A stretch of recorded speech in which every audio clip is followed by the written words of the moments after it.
What's going on, everybody? Welcome back. Full house in here.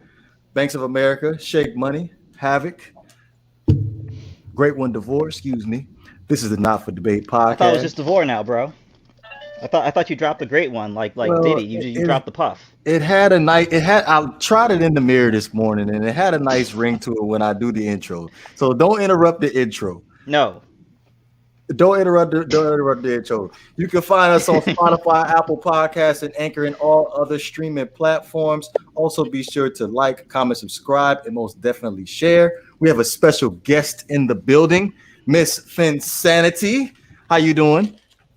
I am awesome. Thank you for having me on here today. It's nice to finally meet Banks of America. I think it's like my first time talking to Havoc since like early like fall, It's been a, late summer. it's been a solid 6 or 7 months. Right, right. I saw And you Shay, come in the no passes given once though. I appreciate that. oh, always. I try to support every one of you guys. Like if I know about you guys, like that's the thing. It's just about knowing where you guys are. Cause I mean, Hmm. we've all scattered since, our Sure. home Mecca. So now it's like, oh, where is everyone? Nice to Well, we finally meet appreciate back that, up. Insanity. Yeah. You're We amazing. appreciate you It's a coming back. pleasure to meet you too. I know that I'm notorious around the Miami Dolphins locker room and the fandom. You know what? Before we get into depth about that, I just wanted to establish the tone of a particular topic uh, during this pod. Now, us at Not for Debate most definitely take domestic violence a very serious issue, and we want to encourage everyone who is going through a similar situation to please think about yourself first. Always, please get help. Below is some very, very important information. Help to get help at, excuse me, the www.thehotline.org. Yes. So Yes. just to add to what Devore is saying, tonight's episode is going to be kind of a change of pace, something very different due to the recent allegations with Chad Wheeler and his girlfriend. So tonight's tone is kind of going to be whatever, but we want to make sure everybody who's watching the podcast knows that domestic violence is a real issue, and Hmm. people are dealing with this every day. And for those that are dealing with this and you're watching this podcast, we want to commend you and push you to get help if you're currently going through that. So best to Yeah, definitely. Even coming into this, I was reading over some different articles, some different journals, uh, just trying to get an aggregate, some type of idea of what the numbers are. Apparently, 1 in 4 women and actually 1 in 10 men experience some form of domestic abuse at some time in their life, and particularly during the time we're in now, the frequency of calls to domestic abuse hotlines has increased. The frequency of calls to police regarding domestic abuse has also increased. Uh, and this is, not necessarily a time to victim shame and to put any no onus on the victim. This is a time to realize that there are quite a few people. Um, there are quite a few people, not just in this country, but in the world, um, with a deep-seated insecurity about themselves, and they choose to take it out on other people. So, even tackling how, even as a society, we used to approach this thing, which is that's not my family, so that's not my problem. Um, the times we're in now call for a much different attitude. If you are aware of somebody who is currently experiencing domestic abuse, if you are even have the inkling that it has happened, I would strongly urge you to one, try and rally your local community, your family, your neighbors. Uh, Try and rally that bed of support, because what exacerbates this problem so much is a lack of resources and a lack of options. A lot of times they don't have the mobility, the finances to move when they want to move.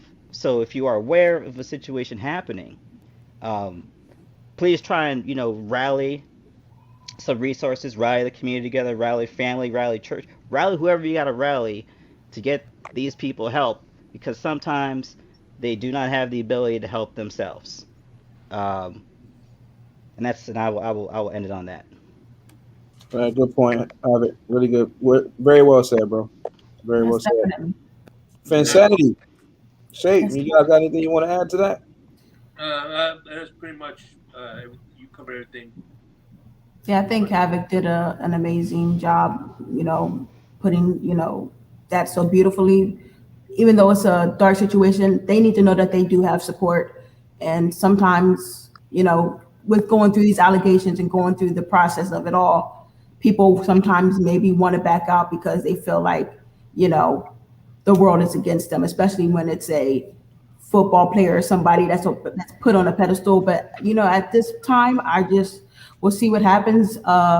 Hopefully, that family can get the healing that they need because this is going to be a tough process for them, and I just want to respect them as they go through it. Absolutely. Well said, Fansanity. Great job. Mhm. For those that are just coming in now that have no idea what we're talking about, um, Seahawks offensive lineman Chad Wheeler, he was accused of strangling, suffocating, and beating his girlfriend half to death this past week. And prosecutors are hitting him with one count of domestic violence, first degree, domestic violence, unlawful imprisonment, and resisting arrest. All So, felonies. Mhm.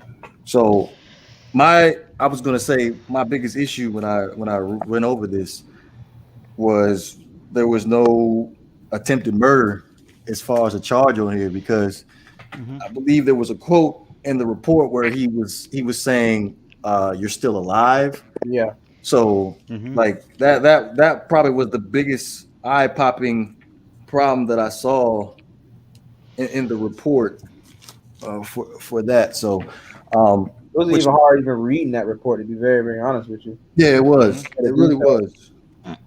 And I think very different. to a certain extent, this opens up another lane, another conversation, which is kind of the this I don't know if it's necessarily growing. It probably is because it's exacerbated by the pandemic. But we have had a burgeoning mental health crisis in this country for quite a while. And Agree. when you look at the opioid crisis that's been happening the past few years, that partly fuels it. We have a number of people who need help, but otherwise can't reach out and get it, don't have the resources to get it, or don't know how to even ask for help. So across the board, um, we need a reckoning of some sort. We need to understand that we live in a not just a civilized society, but we live in a community. Essentially, a society is just a community with agreed upon rules.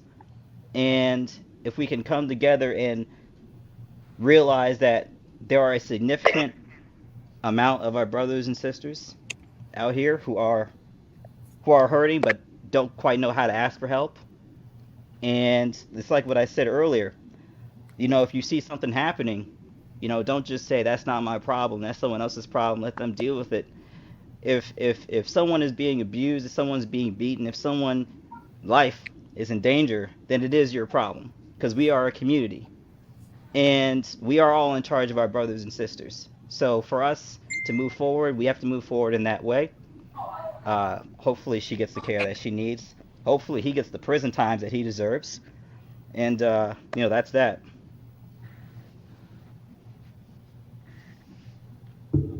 Thanks. What you got for me, man? Um, well, first off, I want to thank everybody in the chat for joining in, guys. Thank you guys, of course, Rev, Big Hearn. Rev, I'm okay, man. I don't know. My eyes look a little bit watery. I don't know why, but that's just how it is. I think it's from the glare from the laptop. Chelsea, hello. That's one of my personal guests. She stopped by. I appreciate you coming by. But yeah, man, just to kind of piggyback. Havoc, man, you, bro. He rolling right now. I You're on think I'm gonna have fire. to let I him take really point don't know. tonight. Yeah, I really don't know much more I can say about that situation other than what Havoc said, man. We all, I think we all here are on the same page when it comes down to everything that Havoc said in reference to that. Thanks for putting it out there so well, bro. But Hmm. just to kind of get to a little bit, I mean, the domestic violence situation actually triggers me in a very personal way. Um, I myself was part of a domestic situation.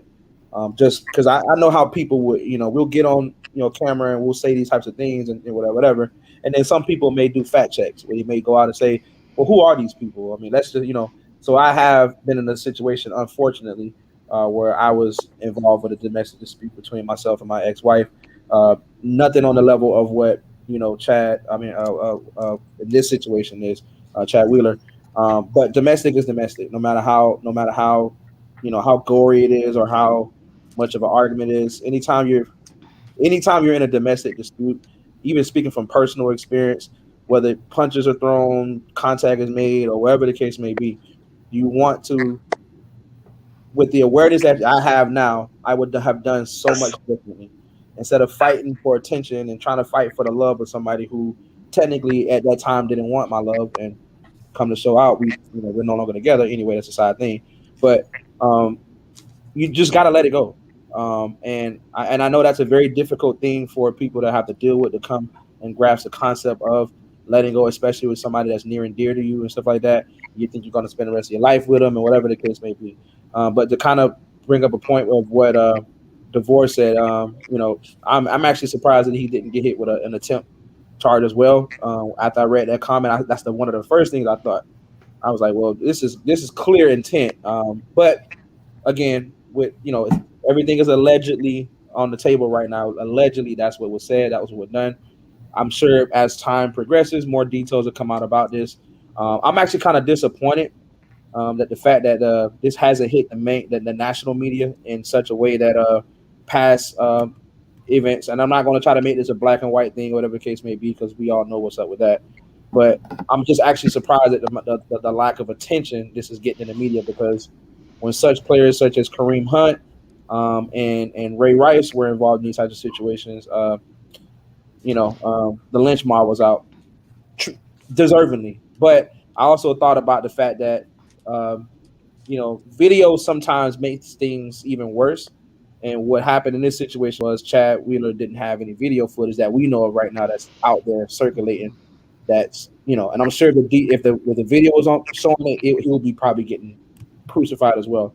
So I also want to think about that too, because with the Ray Rice and Kareem Hunt situation, Hmm. there was video evidence there that made it even worse. Like when you saw the punch get thrown by Kareem Hunt, you was just like, oh my god, like what is he doing? In the Ray Rice situation, he was like, oh my god, like how could you lose your.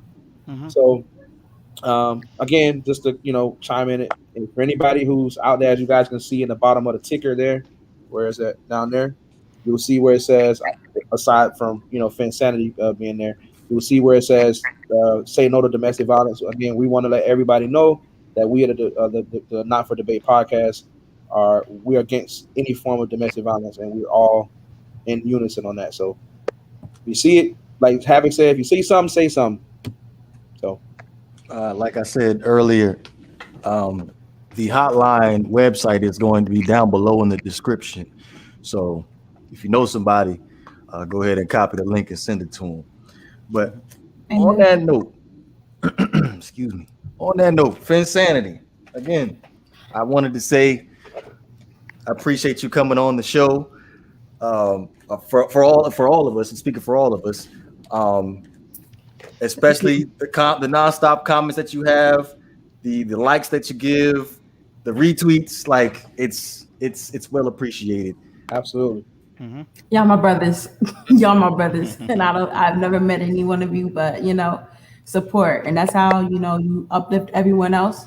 And God will truly bless that. We are all just out here trying to get our opinions out there, right? So like, y'all not a little too crazy. I mean, we don't agree on everything. There's some topics we don't agree on, but Oh yeah. What? I mean, there's usually a half-hour chunk where me and Devore do nothing but disagree, Yes. but the respect is always there. DM So is here. Oh my 45 gosh. minutes DM. dedicated just to those two. Well, you know It what's was funny? It seems like I'm disagreeing with almost everybody for about 30 minutes up over here. Cut. well. I mean, listen to I some of win the every takes you. time, though. I win every time. Where? Yeah. Where exactly? I don't think you honestly ever won a debate so far, bro. I No. truthfully don't think you've ever won anything. Hey, As a matter of fact, we got the Yeah. mod squad. I think Jay Hearn is actually keeping count. So Jay Hearn, can you let us know how many times DeVore has actually won a debate here? I don't think it's. I believe that's what they call on Twitter getting ratioed. When when they just push that down. But uh look, this is the antithesis of the show. Is the ability to I the ability to have different sides. But then at a certain point, say you've said what you had to say, I said what I had to say. We moving on Right. but instead of me. but at the end, though, there's Yeah, only one right answer. And it's like, that's true. and That's It ain't never yours. it. Hey, it never comes from you, divorce. So, what'd you say, Shake? and it never usually comes from you. So, Yeah. See, that's 3-1. That's 3-1 right there. The reason why I watch is to watch them beat up on you, Devore. That's See? the reason. That brings me back every single time. Hey, it's, Every all, single time. it's hard out here for a chocolate brother, boy. I tell you. Hey, oh, chocolate. What you say? Bro, what are you complaining about? You have a piano in your house. Hey, it's Exactly. Does French. anybody else here have a Yeah. A piano? grand piano. A It's French grand. chocolate, and I work hard on that. I bet you got a black butler too, don't you? You like serve me them drinks. Hey, listen. I know one thing. I want to see tax statements. I want to see W-2s, please. Because No, if you no, got I something need. I don't know about, you need to let me know. You need to see. You need to see I-9s on a house like that. I need to see them I-9s. You try. Like I said, agree with. Havoc, you gotta know the right people. You gotta know the right people. But Phinsanity, curious Yeah. question for you, because out of all the Miami Dolphins community, I have never seen a fan of Bobby McCain to rock his Mhm. jersey. So can you Yeah. tell us like the background of you rocking the Bobby McCain jersey, please? All the time too. This is probably like my most worn jersey. Like it's getting retired as soon as I get his autograph at a training camp. Okay. After that, it's getting framed and put up. But listen, I've always had this love for his game. And at the end of the day, everybody just always clowned him. And I was like, you know what? I'm crazy enough. Let me go get a Bobby McCain jersey. And it was crazy. I actually had Minka's first. And like a lot of people don't know that. I had Minka's first, but Minka did what Minka wanted to do. So I was like, you know what? I need a new jersey, 28, 29. They're right there. Boom, go ahead. And everyone used to like, you guys remember way back, everybody used to tell me I was crazy for liking and supporting Bobby McCain. Where are those voices now? hey, I'm still here, Hey. but I will say this though. I will say this. There was an interview he did. I think it was during training camp, and just the way that he spoke in the interview, he spoke like a true leader of the football team, and that's one of the main things that I was looking for, as far as where are the leaders on this Miami Dolphins team. And Bobby McCain, he transitioned to that leadership role fairly well. So I respect Bobby McCain a lot more. But at the same time, I'm still iffy on him as far as a I Miami saw Dolphins it. I player. saw it way before last training camp. Any guy who was willing to be scapegoated, because that's what you guys did. Everybody else got a fair pass. No, But Bobby McCain I killed the was whole team last season. scapegoated. And I was like, no, we're not going to do this. We're not going to have that energy with the guy with the best smile on the team. Now, If we had to be Brandon honest, Jones is, he's getting up there. Brandon Jones' smile is like dreamy, but Bobby McCain's still number one in the book. What do you think about the smile shake money? Let us know what you think. anyway, I used to say that. He reminds me. He's like a cross between Busta Rhymes and ODB, but that's another story. I remember. I remember one of our me and Great One's biggest debate.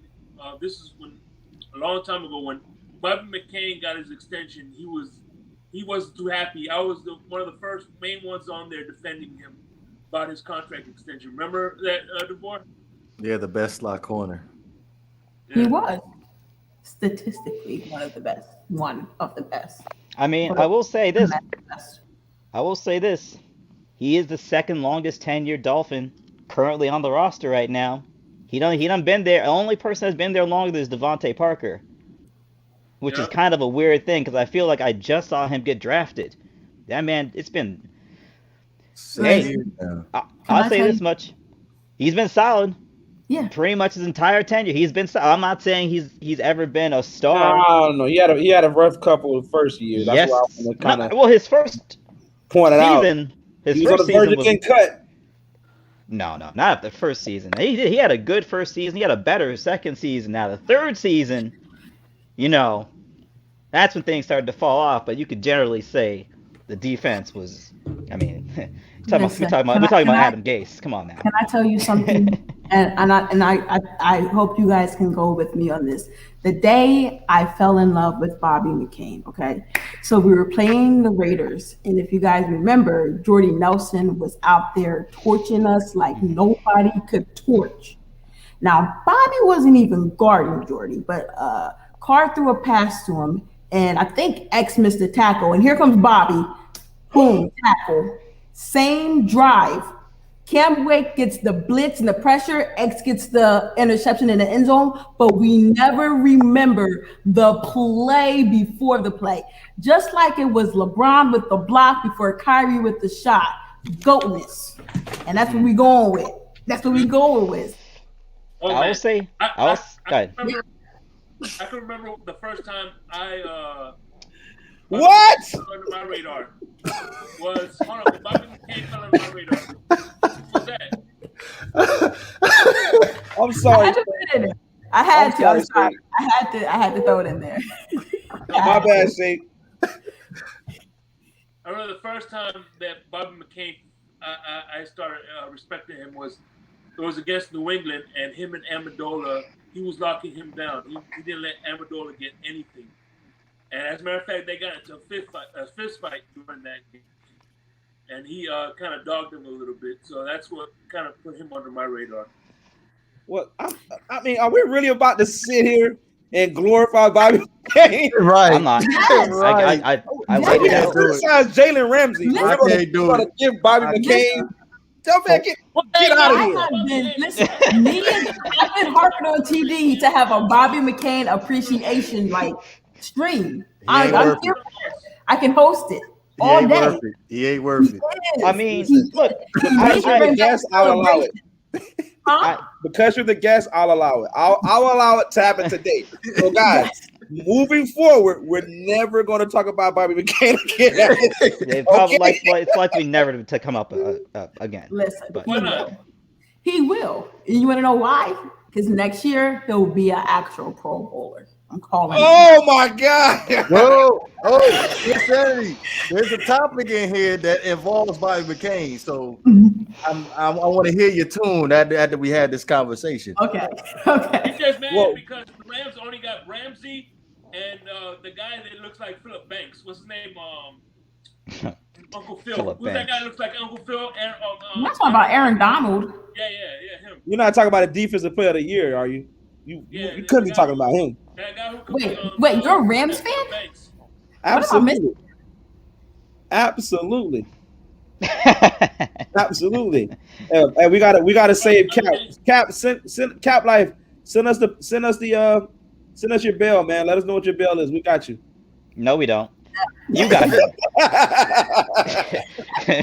My friend. it. We got you. Damn, Cops put me over for speaking of a radar. We got you, bro. Send the bill. Tell us what the bill is. We got it. We'll post it. Yeah, listen. You need to GoFundMe for that one. You know what?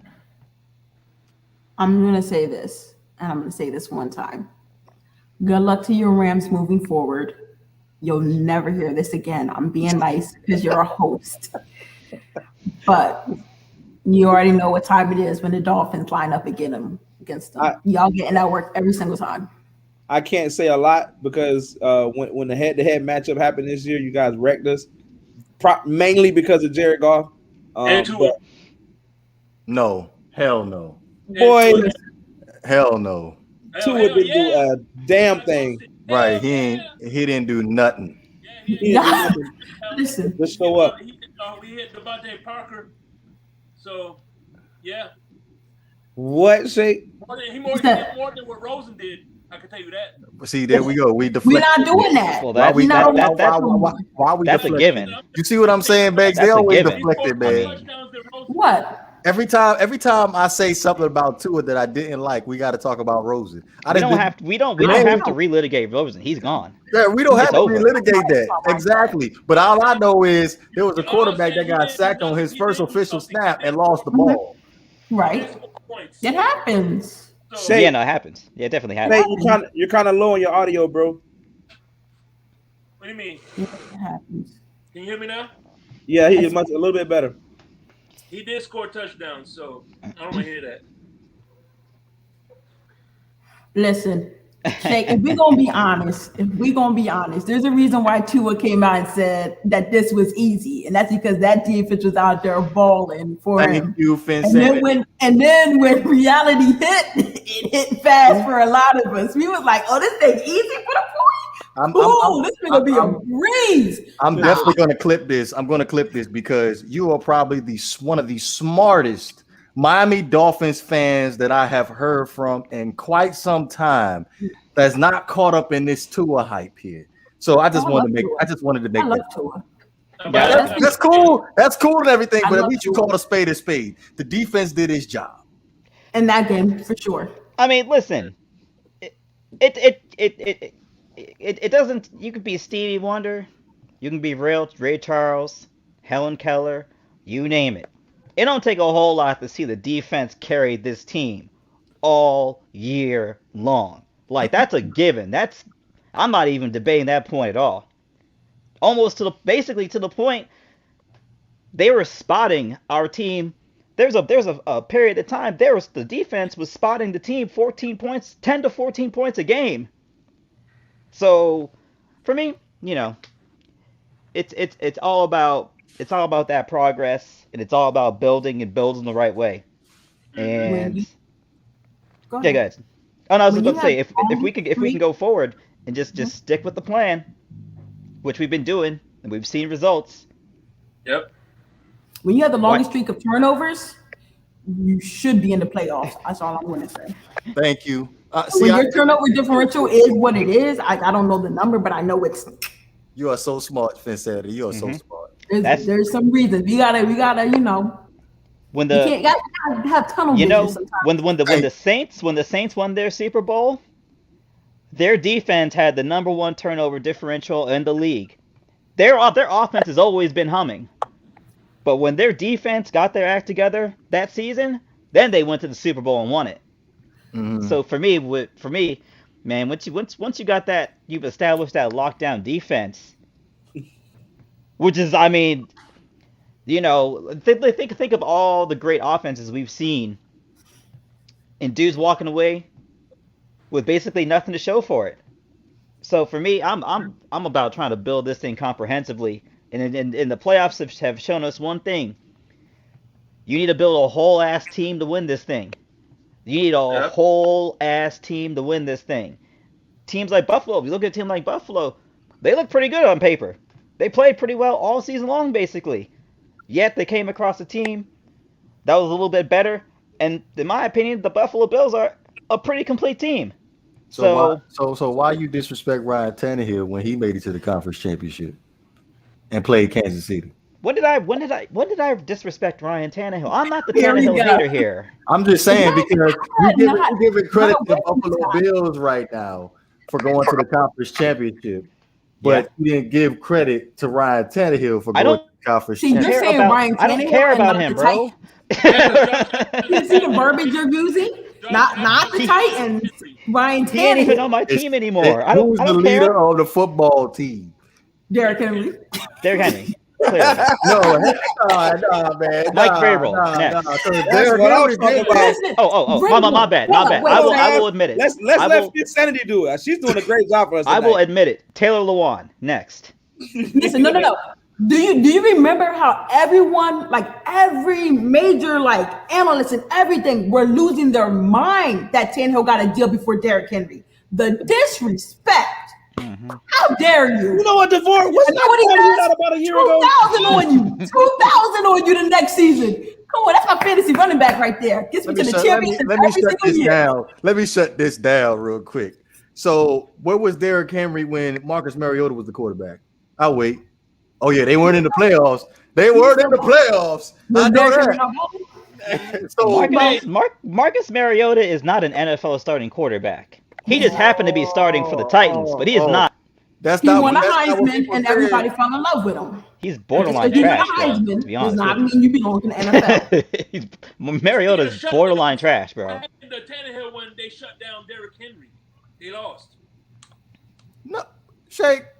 No, they They didn't. lost. No, they did lost not. in the playoffs. The Titans didn't lose? They shut down Derrick Henry. They lost. That's not because of Ryan Tannehill. That's because of the That's a game plan. question. Oh, now it's the coach's fault. Banks, How you remember does- you remember- Now it's the hold coach's on. fault. I'm sorry, Phinsanity, but Banks. Go ahead. Remember on that our direct messages? What did Great One Divorce say about Tannehill? Oh no, don't say nothing about that. No, we're not gonna put him out there like that. I'll say it for you. But I'm gonna say it for you real quick. My bad. Are you gonna say it how you typed it? I gotta defend my honor here. My fault, Phinsanity. So No problem. I specifically put this in the chat. I said, "Damn, Ryan Tannehill effed up." Yay! But I also said, I feel like Mike Vrabel, he was coddling Derrick Henry a little bit too much when he came on the sideline during the second half. Derrick Henry was frustrated about the lack of carries in that game, and like they were having huge success spreading the ball, throwing the ball with. That's Ryan not their Tannehill. game. That's not their game. No, it not can their be their game.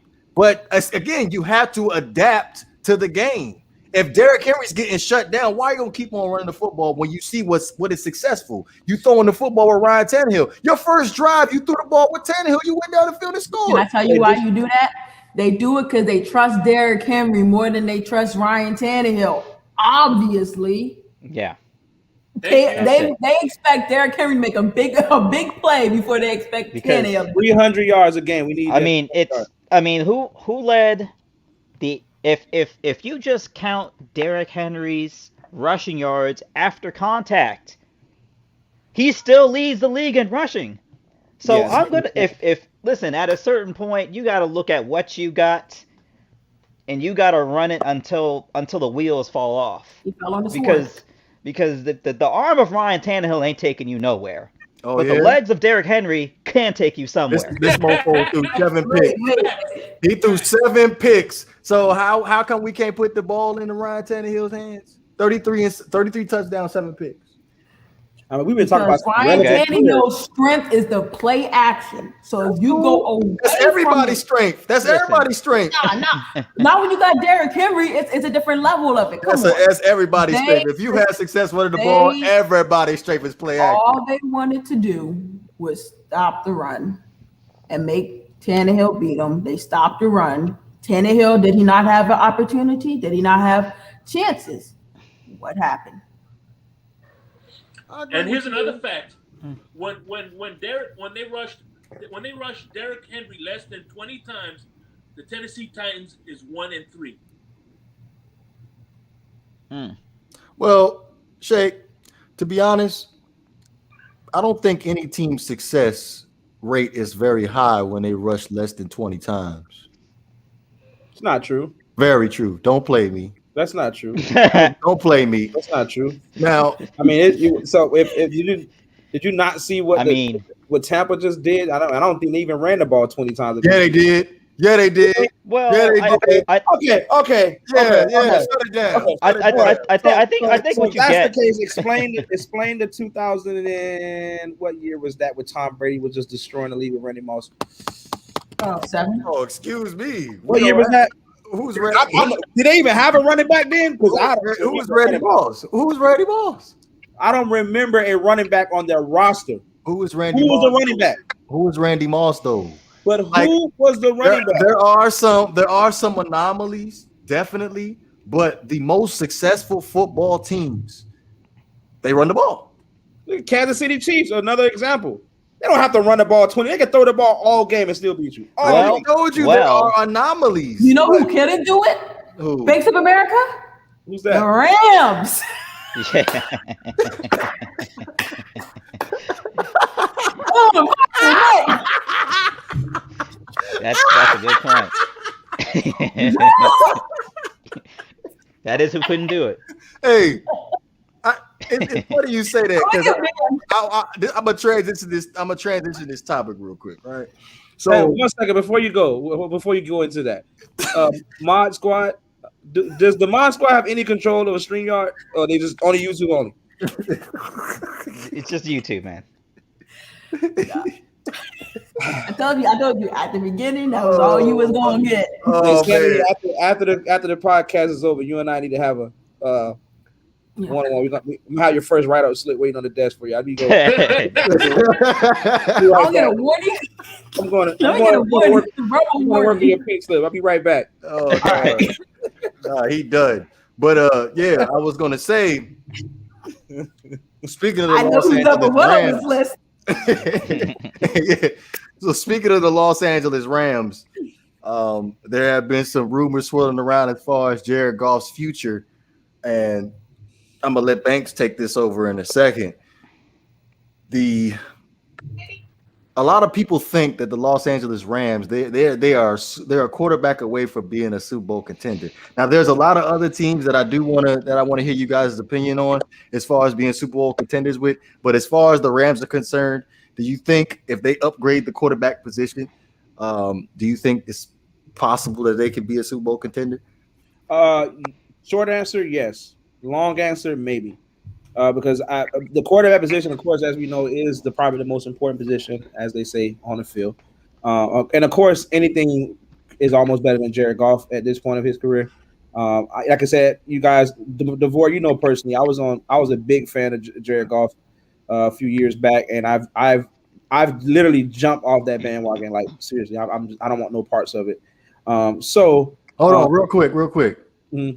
I was right about something. Oh, you was right about Jared Goff. I'll give you that. Hey, look, man, a broke clock is right twice a day. I'll give you that. That guy is. But yeah. I've read some reports today. Actually, my dad called me today too to kind of confirm it with me. There's rumors that there's a possibility that either the Rams are going to make a run at Deshaun Watson, but the more logical thing would be Stafford.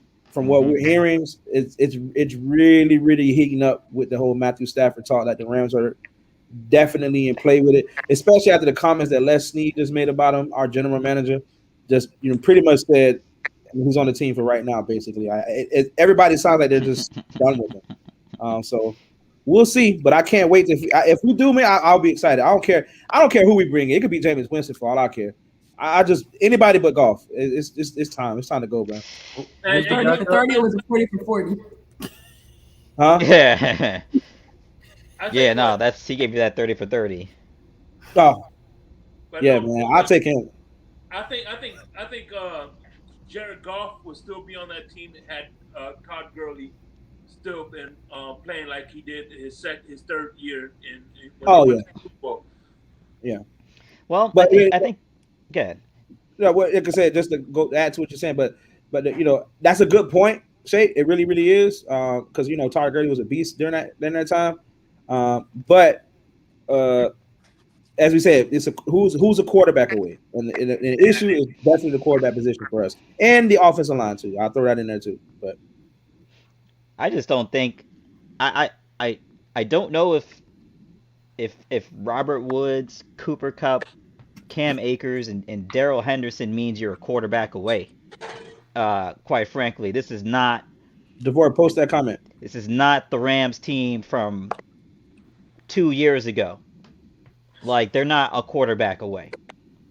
Now they made the playoffs with what is essentially an overpaid backup quarterback. As a matter of fact, they thought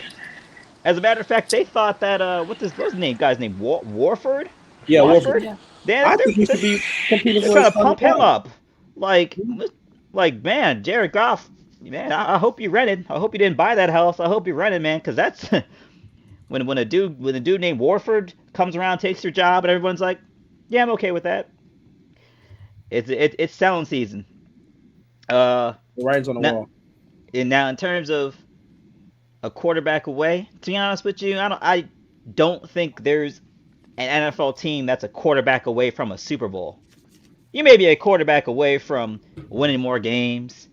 You may be a quarterback away from maybe making the playoffs, but from a Super Bowl, I don't think so. I don't think any team's one quarterback away. Um, well, at this point, I think the Rams, the 49ers are definitely a team that could be a quarterback away. The Dolphins are a quarterback away. Tuh. Um, I thought off the top of my head, those are the only three teams right now off the top of my head. But Phinsanity, what you got for us? What you think?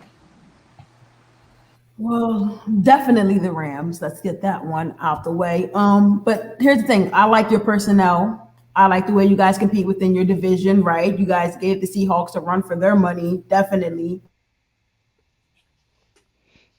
Uh-oh. She froze a little Hear me? bit. Can you guys hear Yes, me? I see Yeah. you. You're back. Listen, do I think the Dolphins are a quarterback away? Not entirely. I feel like we have more holes that need to be filled and adjusted to on our offense, but I love the way that we are going.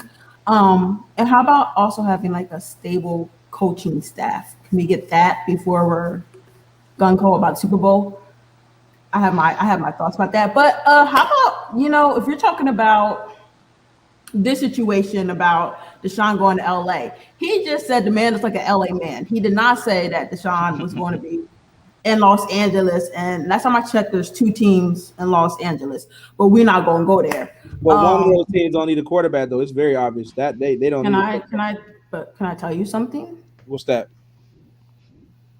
Deshaun's a winner right now. Herbert's a loser. Oh no way! So you're trying to say they would? Herbert's not going anywhere. He's definitely the future. No, I don't think he's going anywhere. He shouldn't go anywhere. He shouldn't go anywhere. He's looking like the I best hope he quarterback in that stays. draft, besides Joe Burrow. Excuse me? He's looking like the best quarterback in that draft, besides Looking. Joe Burrow. He's looking. Hey man, 1 year. stats don't lie. Give me a sophomore year. 1 year. He I had feel the Keenan same way Allen. about it. I feel Yeah, like Keenan Allen. Xavier Come on. Howard. We could talk about. Come on, if you want to talk about like the pieces surrounding them, like with the wide receiving core, he had the best wide receiving core. And then I would say the Bengals is like a close second. But AJ Green is so injury prone on and off that we don't know. Joe Mixon got hurt. Like, let's really start breaking down some of these things. The dude had Keenan Allen, Austin Eckler, Hunter Henry, and all Mike this. Williams. Mike, thank you. Had some guy. He had some boys. And Exactly. he also had a coach that didn't care about running the ball either. Well, So it was just like, hey, throw it around and 50 here's times a the game. University of Oregon. What And did here's he the have at thing. University of Oregon? Anytime Bill Belichick has you figured out, I mean, it's Bill, but like you can't be like one of the highest scoring quarterbacks, so hot, so hot, so hot. And then it's like not a single point, not a field goal. Are you kidding me? Tua didn't do much better, so let's not even do that. Hey, Tua scored. He ran it in Tua- twice. Tua He balled ran out. it in. He ran it. Does that not count? Did I- we not I need- glorify Fitz? I want Did we points. not glorify Fitz for running the ball in? Hey, How many times? Believe me, the first time I was like, Tua run the ball. When he did it, and I was just like, oh my gosh, just run it in. Came back, learned from his mistake. Now the kid got like what, 3 rushing touchdowns? I'm proud of the kid. He's grown. Look at the growth of Tua. Yep. The emergence. He's learning. The emergence. You Yes, not the seen emergence. last 3 or 4 games. He ain't emerging nowhere from what it's looking like right now. Just What'd you say? saying. Well, developing. I think when you look at the Emerging, fields, I think when you look at the field, on one side you see Mac Hollins, On the other side of the field, you see Jakeem Grant, and you're saying the quarterback is the problem. No, I don't know. I Malcolm don't know Perry. if the Let's quarterback's talk the about problem in this Malcolm Perry equation. getting targets. Oh, well, I told you guys, Tua needs weapons because that's what he's always had. What's always followed, and I'm going to keep saying that point. Tua has always played with great talent from the high school level to college, and now we see without the great talent, he doesn't look like a great player. I think, just by eye candy, I think that Herbert would still be a good quarterback. He just looked like a NFL quarterback. He looked like he was NFL ready. Tua did not look NFL ready. That's just what quarterback would not be good without weapons in the NFL against the elite. The elite. There I was mean, there was some bull job that was sold to we me before Tua was we even saw drafted. we That he saw first elevated of players. all, in his final season in New England, we saw the type of numbers Tom Brady was putting up with what I can only call a cast of dudes. right. Like Not that's just until. a bunch of dudes. I don't know if a single one of them is a starting caliber NFL wide receiver outside of Edelman, who is Who was hurt? on the other side of the hill in terms of his career. So, Well, if and the this is upside is N'Keal Harry, I believe that they're it's that's still spotty good with on- him. yeah. It's spotty with him. Like he's been Demir Bird was like Cam Newton's like favorite target. Like, oh come my on. gosh, that their Come wide on. receiver core last year was awful. Listen, back to the Tua thing. Did people put him on like this pedestal mountain like he was the Messiah? Sure, some people did that. Yeah. I wasn't one of them. But what I will say is that I truly believe that with You weapons, guys see shape facial expression around. I'm sorry. I don't know if his camera's stuck or he's just waiting to snap. No, I don't know. Is the camera stuck? Tua is only going to get better because you want to know why? The team That's it. around him is going to get better. It That's will. like Jared Goff. We saw what filth Jared Goff was, and he had weapons around him. But we're not going to talk about that. Right? But But no, back to the question. Jared Goff actually has, to be very honest with you, if I had to be very frank here, Jared Goff actually has one of the best arms in the NFL. One of the best arms. I would probably put his And arm up. what does he do with it? But he doesn't do anything with it. I get you. Exactly. I agree. He doesn't do anything with it. He doesn't do enough. He doesn't do enough with it. The talent, listen, talent is not the question. Talent is not the question with Jared Goff. It's confidence. Confidence is Jared Goff's biggest weakness right now. You wait, so the biggest weakness of your starting quarterback is confidence? Right there. But I feel the same way about You Tua. can't give him that. Tua You didn't can't look train him confident. that. What are you Tua didn't talking look about? confident. Tua did not look confident this year. That's just my opinion. He didn't. He did not look confident. Well, Confidence is Ryan Fitzpatrick. Well, who would be comfortable with Matt Collins as your number one option? Ryan Fitzpatrick did it work. Ryan Fitzpatrick is confident no Did not. matter who's out there. Anything. But listen, and I know you're implicitly referring to that Raiders game where he threw the ball up and was looking at his car in the parking lot when he threw that pass. That was nothing but a whole bunch of dumb luck, and I know it, and you know it. The dude, did you forget to play on the quick slant and that he dropped completely? Come on, and man. I'm still wondering why Isaiah Ford was not out there. I'm wondering why Isaiah Ford has a jersey on. This dude is a scrub. Isaiah Ford would have caught that though. Come on, Have. No, he wouldn't. He didn't catch nothing in that Jets like game. 3 passes during the Bills. I'm not sold on He that. did. Oh, listen, he looked horrible against the Bills. I was Yeah. mad. But that quick slant, he would have caught. Look, man, all I know is we traded Isaiah Ford away, and then and then 5 weeks later, I look up and he's back on the team. I'm like, I don't know who. It just seems to me everybody that gets a look at Isaiah Ford wants to return him like a Christmas gift. And I'm proud of it because you want to know why? You want to know why? What's up? I still remember that Patriots game on that final drive where those hands were golden. Just pillows of success, pillows of we're going to get this touchdown and we're going to go down the field. Hey Cap, thanks for that comment, man. Yeah, you're right about that. We definitely realize that. and also in regards to Deshaun Watson. Now trading a superstar player for a bag of peanuts and a Diet Coke is what's got the last GM fired. So now that you got a new GM in town, he ain't here to cut no deals. That is the number one thing I would think if I was an NFL, if I was a GM in the NFL, the number one thing I would do is do the exact opposite of what the guy who just got fired did. So and from the comments I've heard from the GM of Houston, he ain't interested in moving Deshaun. Now, if that's his initial position, that means you're either going to have to overpay to get him. No. Yeah, bro, they are not letting him go on a fair deal. Well, he ain't gonna play. So what you want to do? Well, no, that's gonna hurt his pockets. He's making. They going $80 million guaranteed. He'll be all right. DeVore, this is the biggest problem with the NFL players when it comes to not working and using your ability to play as your leverage. The only player that did it was Le'Veon Bell. All the rest of them broke around regular season and showed up.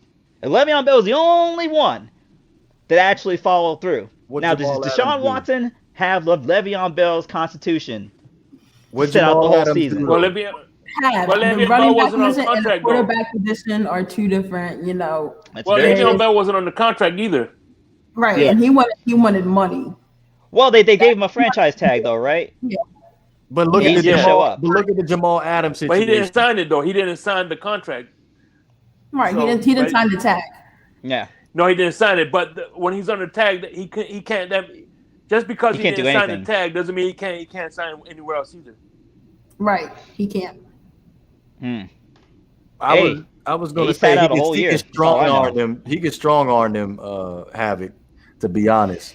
You can get him, but he can get fined though. He's gonna get fined a lot. He can show up. He can show up, but he could just go the Jamal Adams route. Just sit down and talk to a couple of reporters about what's really going on in that Houston Texans locker room or front office, and then he'll be about it sooner than you think.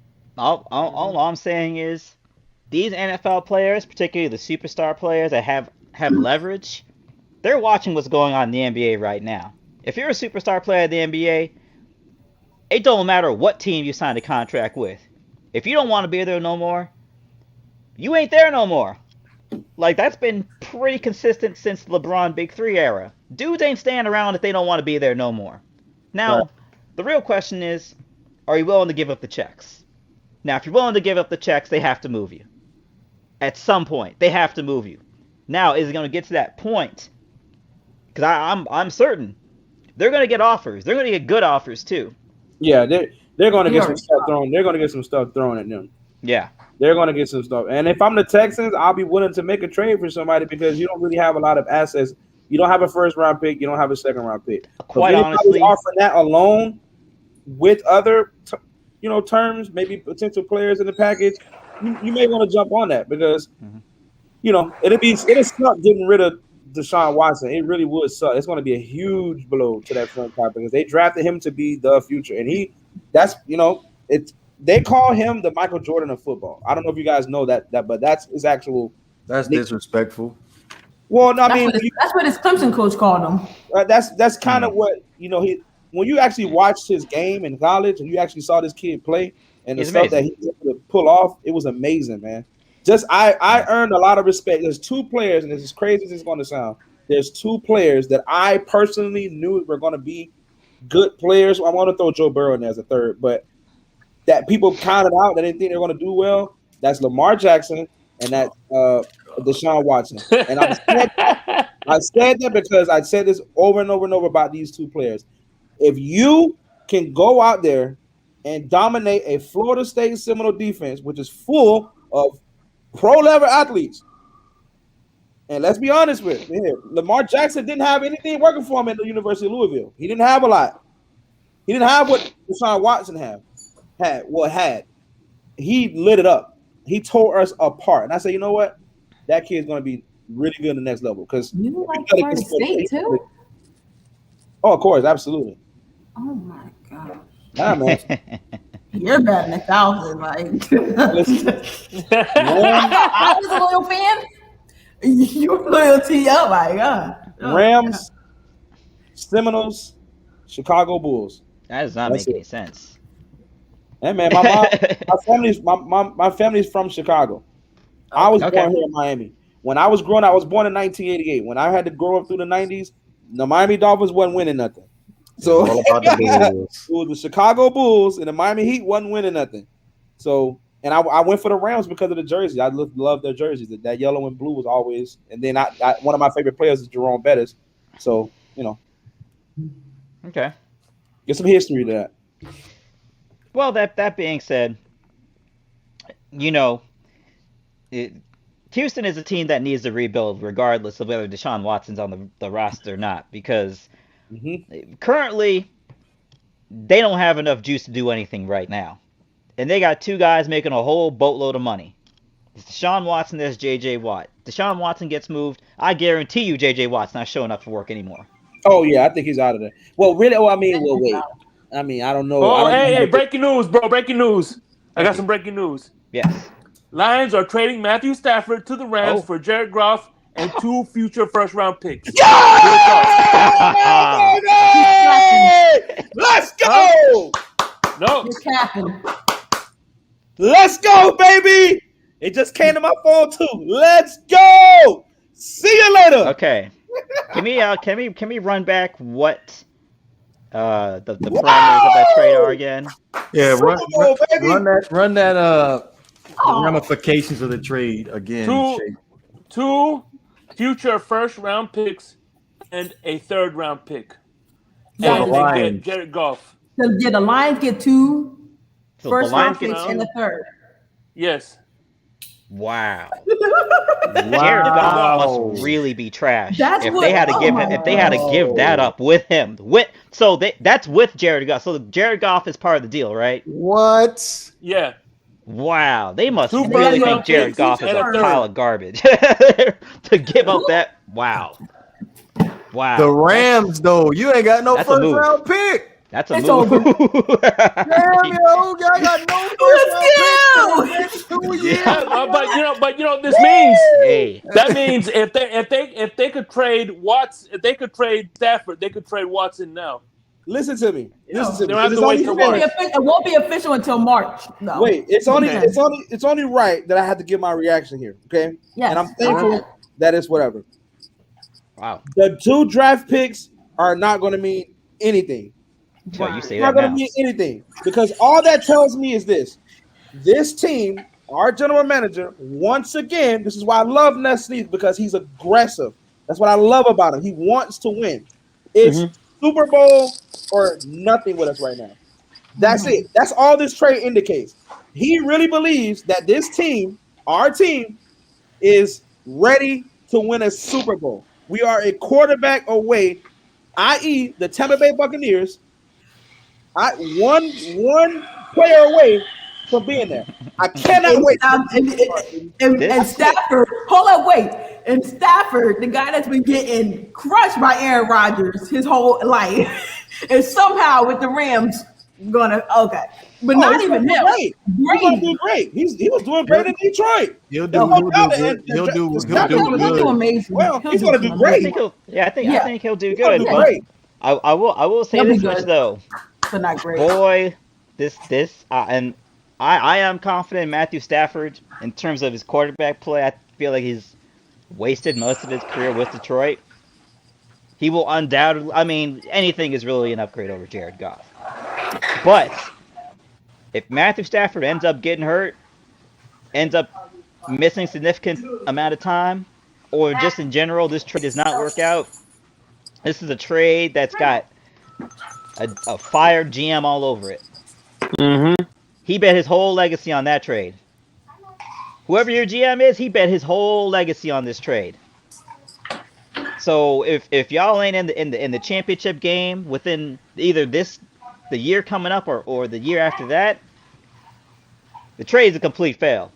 Now I agree 1,000%. now I'm gonna say it like this: if this trade don't work out, and then first round picks are like real first round picks, This is gonna hurt for a while.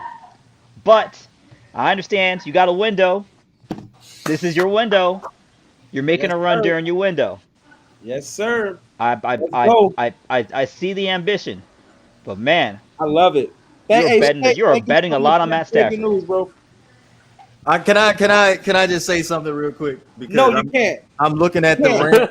Hey, I'm a big huge Matthew Stafford fan, right? So I'm just looking at your receiving core. Like, you definitely need to go out and get yourself another weapon Agreed. before I solidify the Los Angeles Rams as an actual Super Bowl contender. Because I like Cam Akers. He came on later in the year, especially versus who they played in the wild card. Who they play in the wild card? The Rams? Seahawks. They played the Seahawks. Seahawks. He had like over 100 yards rushing. So if they can establish the run, because that's something that you didn't see in Detroit, and Matthew Stafford was still able to put up numbers, which here goes back to what we was talking about earlier. You can't establish the run again, you ain't gonna have no team success. But can we talk about Listen, the Don't real be situation? surprised. Don't be surprised, Phinsanity DeVore. Odell Beckham. Oh Lord. Listen, can I say something? Odell. If this is what you have to give up Odell for in Stafford, LA. what you got to give up for Deshaun now? Because the I precedent has been got set. you. That's a got great you. question. I got That's a you. great The question. precedent has been set already in this offseason. So come on, let's talk about it. That Hey. trade set the market. I got you, Phinsanity. So this goes back to what we was talking about with Bobby McCain. So Right. me and Havoc, Shake, and Banks already went over this before about the trade ramifications for this for the Houston Texans and the Miami Dolphins, because honestly I feel like that's the most logical situation for Deshaun Watson to have some team success, and for the Houston Texans. Time out. Can I just make Hold one on, are point? we talking about Deshaun Wasn't he Watson, just Miami talking Dolphins about Deshaun being in LA? But no, we're not going to do that. Yeah, it was, but Oh, it's so okay. he was talking about vacation plans. That was an option, but he got He got his guy. he got a guy. So Hope you're to that Stafford now. since we on the topic about Deshaun Watson as far as asking price, I honestly think that the 2 first-round picks of the Dolphins and the later second-round pick is going to be enough for Deshaun Watson, and obviously Tua as well. And Havoc's main concern was cap space. So we would have like $33 million in cap space because you only have to pay Deshaun Watson $10 million. But if you are looking to free up even more cap space, you might have to consider moving on from Bobby McCain. You end up saving I know the numbers. You know Bobby, the numbers. We saving some money. So Agba, you could save $7.5 million. Allen Hurns, you can save $2 million. Jakeem Grant, see you later. I'll see you keep later. Jakeem Grant a little bit longer. I won't. But in 2022, Jakeem Grant. but that's the thing. Like, we have Grant's somebody waiting in the midst though. With man, what's this? Brandon Jones. That's what we got waiting in the midst. So we have depth at the position. Oh, Albert Wilson, yeah. 2022 was probably the issue where you're going to end up having to make some serious moves. Where obviously you can't. I don't think you're going to be able to bring back Mike Gesicki. Kyle Van Noy, you got to cut your ties with Kyle Van Noy. Shaq Lawson, you cut your ties with Shaq Lawson, and then but you want to make a choice between Xavier Howard and Byron Jones. If Xavier Howard doesn't get that new contract, why are we making all these moves? Are we making it for like future cap or for 2022 for you to be able to have a stable cap where you can bring in other players? You would have to cut Xavier Howard. You get like $9 million if you cut Xavier Howard. Wouldn't that be contingent on what we do this offseason? Like, I understand the foresight and the forethought of it all, but wouldn't that be contingent on what weapons we acquire? Personally, I look at the Miami Dolphins. As far as receivers concerned, I'm not too concerned about it. Unlike some of the other Miami Dolphins fans out there, I feel like we're good to go with Preston Williams and Devante Parker, and then Lynn Bowden. He played fairly well down the stretch for the Dolphins. Obviously, yes, running back is an issue. If we can go out of free agency and get us a running back, I believe I saw a report the other day about Philip Lindsay wanting to come to Miami, which I'm not reading too much into it, but there are definitely some options in free agency. Leonard Fournette's going to be a free agent, so you could look at that too as well. So personally, I'd say probably a tackle, a middle linebacker, and adding a back, and we're good to go. First of all, we're breezing over what you think will actually get Deshaun Watson. You said Tua, 2 1s and a 2. Yeah. Well, a very talented Matthew Stafford, but the man is about to break. I'm telling you that right now. The man's about to break at some point in the very near future. You mean to tell me you for 2 1s, a quarterback, and a 3, you'll get Matthew Stafford, but you just basically turned a third pick into a second round pick, and you get Deshaun Watson. I'm telling you right now, you ain't getting Deshaun Watson for less than 3 first round picks. Off the top. That's the baseline. That's absolutely the baseline. We'll see. We will see. We will see. They ain't moving him for 2 1s. I know that much. You're getting the 2 1s and 2. Bro, they're not taking that. This trade makes sense in a level of, and again, Shay, thank you so much for breaking that news to us, bro. We appreciate it. Oh, my pleasure, man. This makes sense because I understand that the 2 draft picks. I agree with everybody. The 2 draft picks is a risk, but again, this is just who Les Snead is. It's not like his gambles haven't paid off. It's paid off ultimately for the most part. So he's doing a good job. The guy knows what he's doing. Stafford is just the consistency alone at the quarterback position makes a big difference. And you want to know who I want to give this trade credit to? As crazy as it's going to sound, I'm going to give this trade credit to Tom Brady, because maybe Les Snead said, you know what? Just seeing what Tampa did with Tom Brady, just being consistently better at passing the ball and limiting turnovers can get us over the hump. I truly believe that Les Snead believes that this roster has what it takes. We still some pieces away, offensive line and wide receiver, like Havoc said. Definitely needs to be addressed. And maybe possibly another cornerback. We don't really need one because we got the best cornerback in the game. But it wouldn't hurt to add somebody there too. It wouldn't hurt, because maybe Jalen Ramsey can lead the league in interceptions when he got another elite cornerback on the opposite side of the field, him as well. It's a very interesting trade. I mean, you give the Rams are already a playoff team. Oh yeah, no doubt. So you add at least a consistent quarterback to the mix. You have what they would call, and this is a boxing term, but this is what you would call, it gives the Rams a puncher's chance. They're not going to go in next year being favored to win the NFC. They're not going to go in next year being favored to win the Super Bowl, but it does give you a puncher's chance at doing something if they upgrade their weapons. They'll win the West. If they add a receiver, I strongly believe the Rams will win the West. Although, to be fair, too. Okay. To be fair, the year the Rams went to the Super Bowl, they weren't favored either to even make it to the playoffs that year. No. I think people had them in the playoffs off the back of Todd Gurley because he went into the season as an MVP candidate, basically. And what are those draft picks? Let's just say if we didn't give up 2 first-round draft picks and we gave up something else, all the draft picks would end up turning into it because, like I said, this is a very aggressive move by Les Snead. Mm-hmm. All this did was just he basically said, I'm gonna give up the 2 draft picks because I'm thinking our next draft picks for the next 2 years are going to be pick number 31 or pick number 32. Which, I mean, man, you setting the bar hella high right now. Pick hindsight is 2020. Because guess what? The Texans thought the exact same thing until they were picking number 3, and they're like, well, they were supposed to be. The Texans weren't set up like the Rams are set up. The Rams are set up literally to win a Super Bowl. Like, that's no question about it. Right. And so we're the 49ers this year. Like, you don't know what's going to happen in NFL season. We'll worry about that later. Hindsight. That's what I say. Hindsight is 2020. It could be the best thing for y'all. But you know what fans are the first thing to do? Talk themselves into a trade. Like, oh my gosh, that algebra and the calculus that a fan base will do to get themselves to this mountaintop. Just let it play out. Y'all gonna be all right. It's going to be interesting to see, when he goes up against Tom Brady again next year, when he goes up against the likes of Aaron Rodgers and like that, just, some Hall of Famers with some rosters around them, nothing special. Man, Yeah. look. Listen, no, your team's great. Congratulations. I'm happy. Look, your team upgraded. Your team upgraded, bro. That's what it's about. Getting better.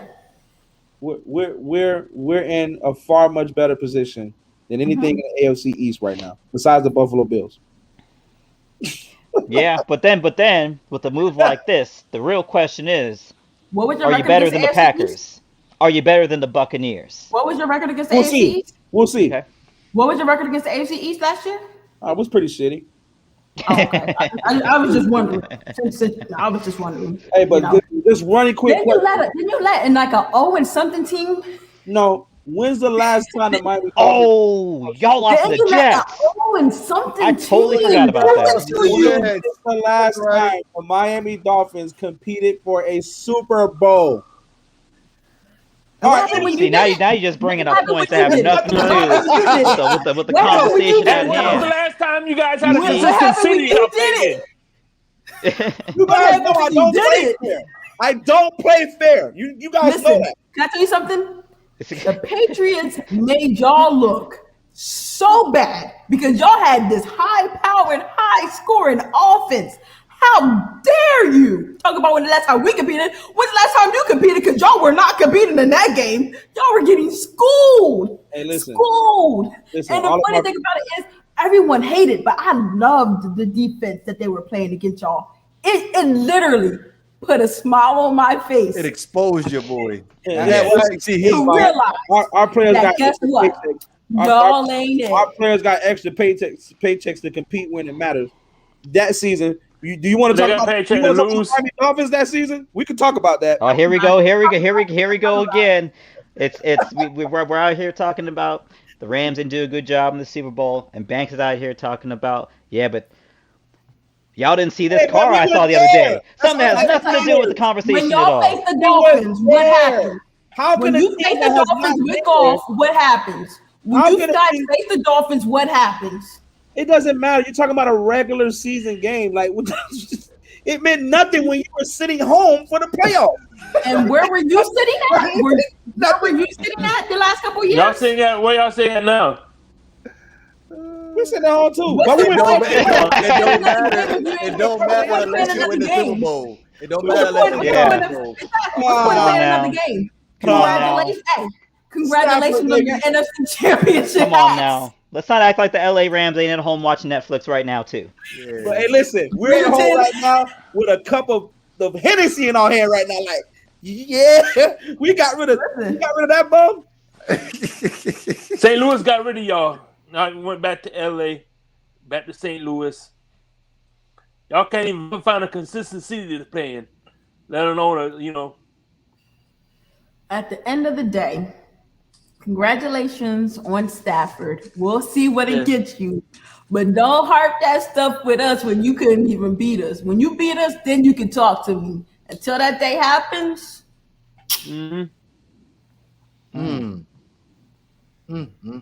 pipes down.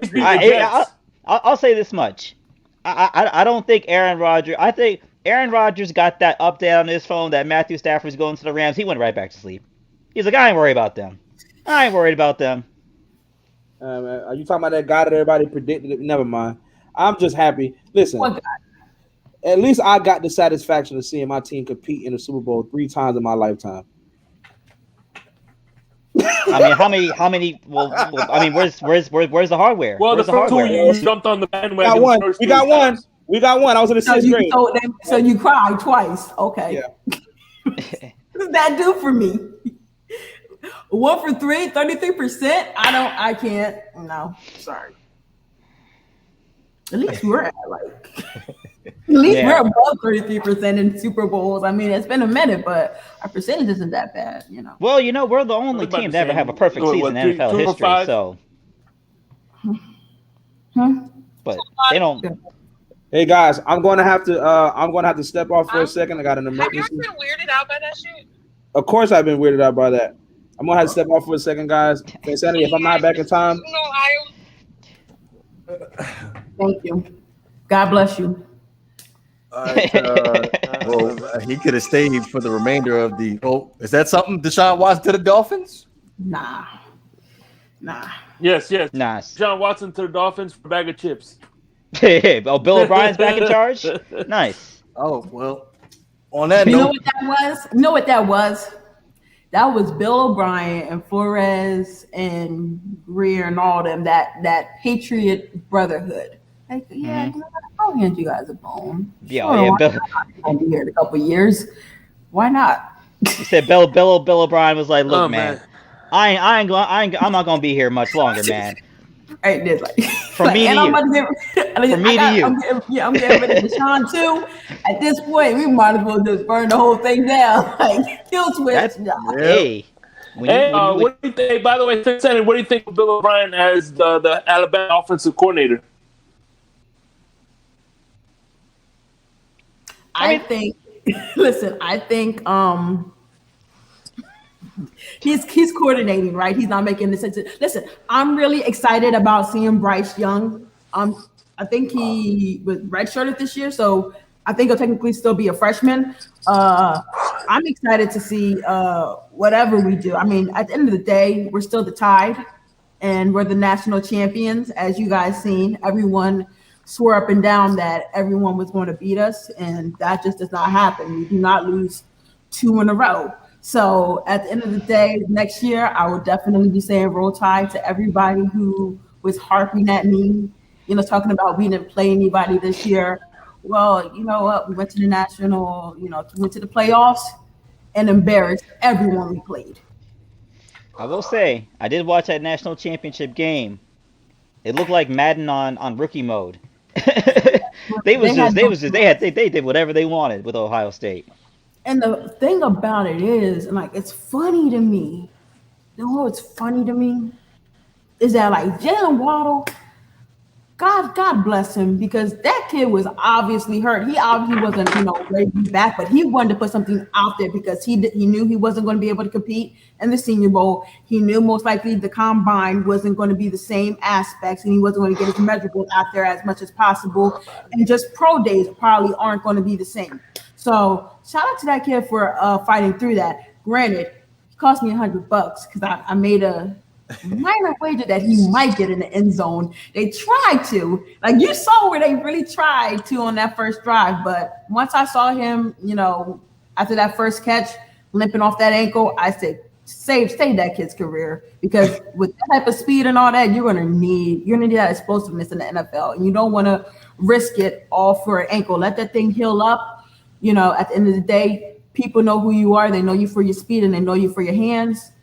Just like Najee didn't participate in the Senior Bowl today, and Devante Smith did.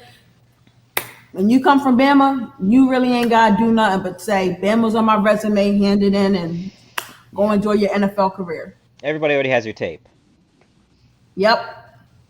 And I guess great competition. Alleged great competition. Because you're in the playoffs every year. Barring last year, that was an anomaly.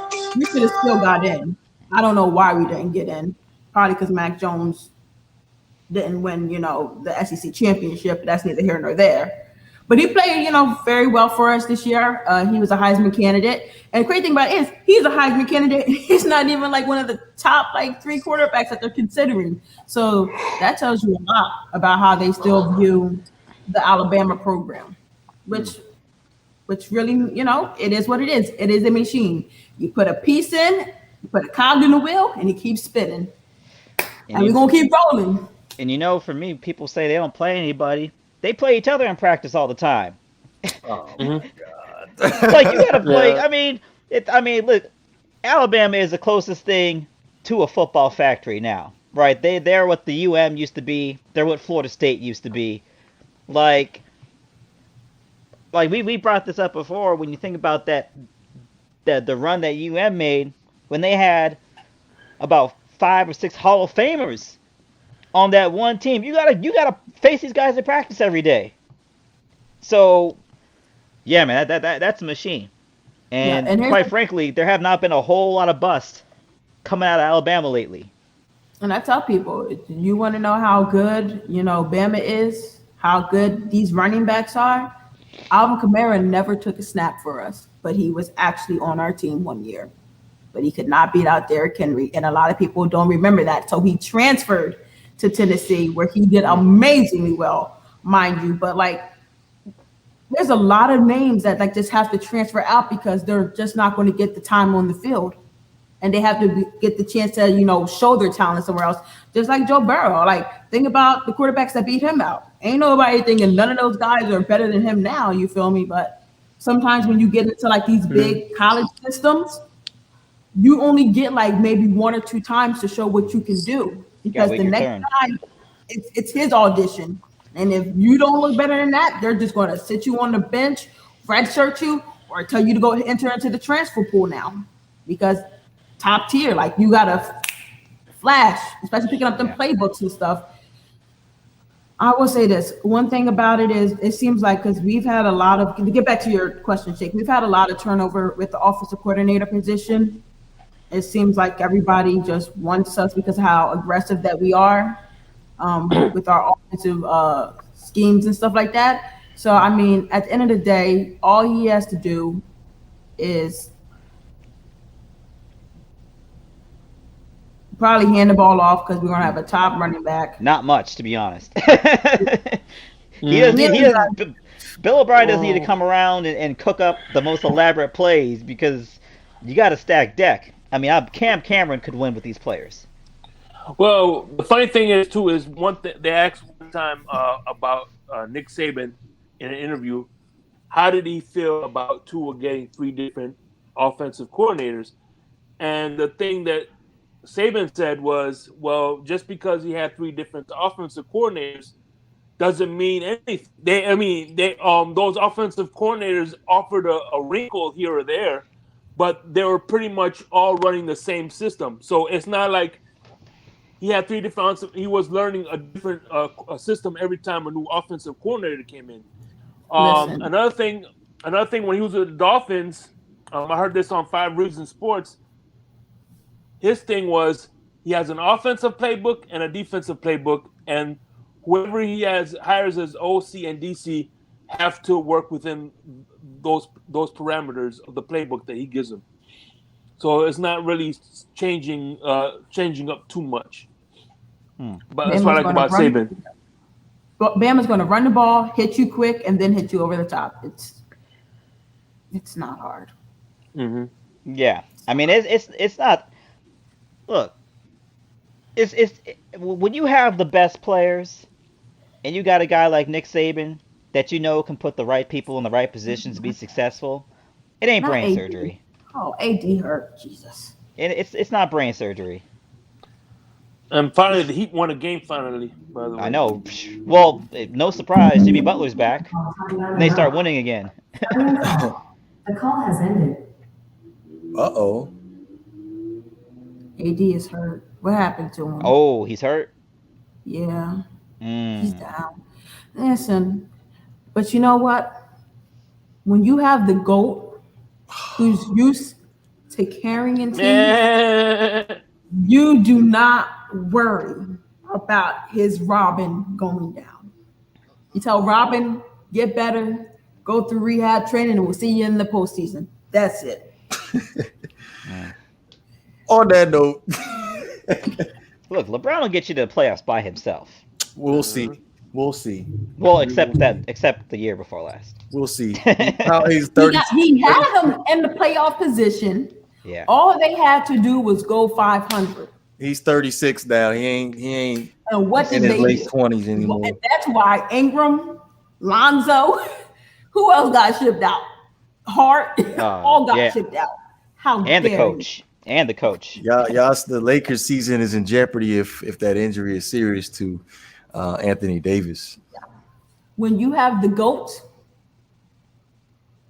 you just sit there and you collect rings. Okay, well, we gonna see. We gonna see when's the crying gonna start. You know what? We should see how many no-name players have a ring. Look, because of LeBron. That's the stream you should. No name players. Everybody that got a ring no with name LeBron players. is on Joker been out the league for how long and just got put back on Brooklyn? Come on. Oh man, Don't do that. we talked about this. We weren't even gonna touch on LeBron because I knew this was gonna go deep, real deep. We not. You know, do you want to know the one thing that I don't get? Like, because you guys say a lot, and I realize to MJ supporters, there's nothing LeBron could ever do to be the GOAT. No. The fact that y'all never mentioned that he never three-peated, like I feel like that would be like a viable argument. Like if you wanted to do it, like, oh, he could never, because I mean, even Kobe three-peated. Like there's certain things that LeBron like has not done, which he's just going to do with this Lakers team. But like let's really be real. Like let's really be real. Mm-hmm. MJ fans hate when we say LeBron is the GOAT because they feel like we are disrespecting his greatness. No, we're not disrespecting his greatness. Michael Jordan was phenomenal, beyond great. I feel like maybe even calling him great is like disrespectful to him because he was just better than that. What we're saying is that right now we're witnessing greatness in our lifetime. You guys got to witness that. And I feel like what you guys think is that we're not acknowledging MJ for everything that he's brought to the game. So y'all just want to bark. And we're like, no, we respect Michael Jordan. There's not a single person in this world who would say they don't love Michael Jordan if they love basketball. Mm-hmm. But what we're saying is what we're seeing from LeBron James in our lifetime, for us to live it, for us to experience it, and to grow up with it, and him to be our superhero. He's the GOAT. I feel like that term is just used a little bit too loosely. Can we just say he's the best basketball player of this era? He's the GOAT of his era, without a doubt. No, there's no, you cannot say that. No GOAT. Yes, I can. No, yes, I no can. GOAT. Yes, I can. Just yes, say he is the best player of the era. Do not say GOAT, because GOAT is on a whole nother level. Like that is. Do you even know where GOAT came from? Like my dad was giving me like a history lesson on this. No. Like why? Manigault. So there was this basketball player named Manigault, and there was this big legend around him. He was the greatest basketball player to ever play. New York City. But because of drug problems and stuff like that, it ruined his career. And because of GOAT, and it all tied in. Now, can I say Michael Jordan is a GOAT? Yes. He is a GOAT. He is one of the greatest of all times. I'm not going to wait. The THE capital E after that too. I feel like this. Jordan fans and LeBron fans have to come to a resolution. And I want to start this resolution that these guys were both so above their class and their era and their greatness surpassed all that the way you guys see MJ is probably the same way we see LeBron. Like, I didn't grow up with Jordan, believe it or not. Like, I don't remember the finals. Like, I was alive during the back end of them. It's all good. It's all good, Phinsanity. It's all summarized for you on Netflix. On the documentary, The Last Dance. Yeah, go ahead and watch The Last Dance. It'll get you right. Okay, but can I say something? Can I say one thing? Because I watched The Last Dance because I really wanted to, I like Jordan. Like I had a pair of Jordans when I played basketball. I was on the court looking fly. Hi guys. Anyway, so I respect MJ, but you know what moment made me say, God really knew when to create Jordan. Because if the media back then was getting to him, could you imagine the media now with everybody being a part of the media, everybody being a critic? That man would have been like psychologically gone. Like the dude had to create stories in his head just to get up for games. Like that's great. That's greatness. But could you imagine all the stories, him just having all those things? Like, oh my gosh, the dude would have been a psycho. He would have had a mental breakdown because think about it. No matter what LeBron did, it was never good enough. So imagine if MJ had to grow up with, no matter what he did, It was never going to be good enough. They always demanded more from him. The man was tired out from the media and decided to stop taking, interviews. He decided to stop giving press conferences. The dude Play baseball. the dude shut down because of that. But the fact that LeBron James, for the 18 years, has had to hear y'all. Oh my gosh, hey TD. You would have listen, Jordan in this era, he would have been phenomenal. And that's one thing that I will never do. I will never disrespect Jordan. And I realize that to some people, saying that LeBron James is the GOAT is disrespectful in their eyes. But I just wanted to show you guys from a different standpoint. It's not that I'm not acknowledging MJ, because MJ is an icon. MJ walks in the room, everybody wants to be with him still to this day. You feel me? He's probably one of the most untouchable men that we don't even know about, He's here. I might have to crush this whole thing because, to be honest with LeBron you, is the GOAT. I grew up watching Kobe's whole career. And I'm not saying this because he's gone, but I've always thought this. If there's anybody that deserves to be GOAT number 2, it's Kobe. And then you got Bron. Bron is 3 to me. So I can see that argument. Can I say something also? Okay, so here's my rebuttal to that. And RIP to Kobe. He is a GOAT. See, I feel like we can have more than one GOAT. We can have GOATs. Like GOATs are coming hurt. There's only one. Like, there's only one. GOATs come hurt. There can be only one. The GOATs come and hurt. But here's the thing, right? What did Kobe and MJ do without Phil Jackson? Name the Hall of Fame coach that LeBron James won with. I can tell you the name of the coach, the Hall of Fame coach that LeBron James played with, or was coached by. It's called LeBron James. So let's put in perspective. Wow. Kobe was out here balling. I think when the story is over, and Phil Jackson comes back, he wins some championships. I think when the story is done being told, Eric Spoelstra is going to be a Hall of Fame. Thank coach. you. He's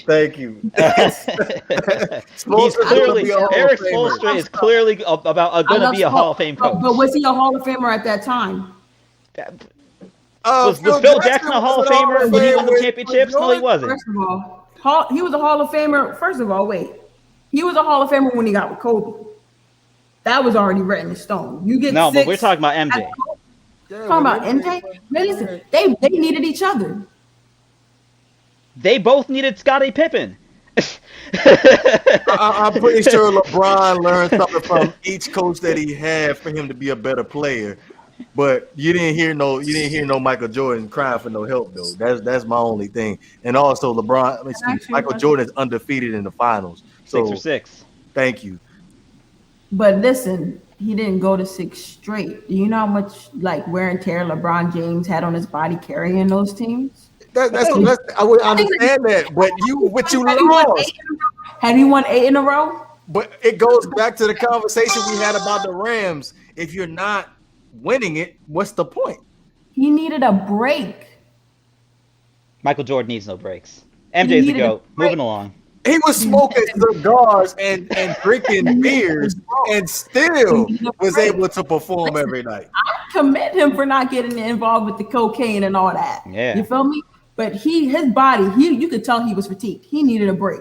LeBron goes straight to the hyperbaric chamber after the game. MJ was out here smoking cigars, drinking the finest brandies, gambling. But I think as much as I love LeBron, because I'm a Heat fan, he brought us chips. I'm not a bitter Heat fan. I love LeBron. But I will say, if those are the two people we're talking about, because the older heads, they'll talk about Bill Russell and Chamberlain, those dudes. But I'm talking about the era that we're talking about right now. Mm-hmm. Michael Jordan is the closest thing to a certified killer on the court than you will ever see. And I think that is what differentiates him from LeBron. Bill Russell is the GOAT. I understand. The older We have a conversation of LeBron, he has 11. and Jordan, Shake. LeBron, Listen. Kobe, and Listen. Jordan. No, you want to bring him. Michael- So Bill Russell's a champion. He's the GOAT. Then he has 11. No. Michael Jordan. He's playing Michael his point, guys. Jordan is the closest thing that we've ever seen to a male assassin in the court. He exposed your weaknesses and all your fears. Listen, when he told the dude he was going to drop, I forget how many points, and then he went out and did it, I said, that's crazy. Like that, when you listen to the stories about MJ, they're crazy. Here's the thing. I'm not going to negate LeBron James because he tried to win as a team. He tried to do it a different way. Should he have done it the MJ way? Who knows? Yes. I'm pretty sure he would have had a lot more championships if he didn't defer. Just be the killer that you can be. We all know LeBron James is a dominant player. That's not his game, though. LeBron is Magic Johnson on steroids. He grew up band of brothers. Mm-hmm. He always wanted to get his guys involved, even at his own detriment. If the team I understand that. I understand that. But MJ was more like, I'm gonna drag you scrubs to the mountaintop whether you want to get there or not. Yes. Now, if you want to talk about who's the better scrubs? teammate, well, I'm not all the players. Obviously, I'm not talking about Scottie Pippen or We talk but, about I'm talking about the Judge Bushes. Kerr. I'm talking about the Judge Bushes of the world. But if you want to talk about who's probably the nicer dude, who's the better teammate, who may be the better human being, I can give that to LeBron, no problem. But I'm talking about, like, we gotta win this game. Losing is not an option. I would give that to Michael. Hey. I'm not crazy delusional and all that, about that. Michael. And you're gonna hate Michael Jordan getting to the mountaintop, but you're gonna get there. LeBron will get you pretty close. Every single year, LeBron will get you pretty close. Mm-hmm. And I will give him that much, man. His consistency is unparalleled, in my opinion. He has got to be the most consistent superstar I've ever seen in my entire life. He didn't give out more contracts. And he never gets seriously injured, really, either. So, he's always playing. He hasn't taken seasons off. He does deep playoff runs every year, basically since he got in the league. He's the only dude outside of Kobe that I put in consideration in that rarefied air. But I mean, for me, it's hard to go against. It's hard to go against MJ. Listen, and I truly respect that, and I want you and everyone else to know that I acknowledge Michael Jordan's greatness, his mystique, and his prestige. He is that guy, he is that guy, But for me, and this is just for me personally, and I want you guys to understand this. Growing up, watching LeBron come out of high school, do all that, win chips for my beloved Heat and all that, you have to understand that my feelings toward him are going to be a lot different than a lot of people's feelings toward him. And it's coming from a personal feeling of all that. And I think a lot of people get upset with me because they feel like I disrespect Jordan. I never want to disrespect Jordan. He is, last second shot, taking LeBron because he got more game winners. And let me stop. I'll take. We're gonna have to cut this stream off. Great one. I'll take. I mean, LeBron has more game winners. I understand that because as someone that is a lifelong Dwayne Wade fan, true. I almost want to put it Wade and Kobe. I almost want to put them together because there was a period of time when they were pretty close. But listen, Dwayne Wade has a legitimate MVP that he did not get. He just played for a trash team. That's why he didn't get it. But that being said, of course, I'm giving Kobe the edge. I'm giving Kobe the edge over D Wade, but I love D Wade. Kobe's better than Wade. Now I Paul know. Pierce isn't better than Wade. Paul Pierce. Oh, Paul Pierce. Paul Pierce is ain't better crazy, than no but he's Dwayne Wade. bad. Paul Yeah, Pierce. Paul Pierce. Hey, It's Quint. It's a toss up. Shake, did you want to add to that before we end up closing this out, man? Man, I just like I said, I told you before the stream, I'm a Kobe Bryant guy, and I'm very biased, and I'm admit that. So that's all I gotta say. Oh, this first quarter live, 96, 95. Any final thoughts? Sorry about that. Who? Well, Anybody? Yeah. You go ahead, Havoc. I'm sorry. Okay. Well, as always, it's good to come on here. Uh, talk about the comings and goings of the world. Appreciate you coming on, Phinsanity. It's always great to have guests that could defend their positions as well as you can. Thanks. As always, we're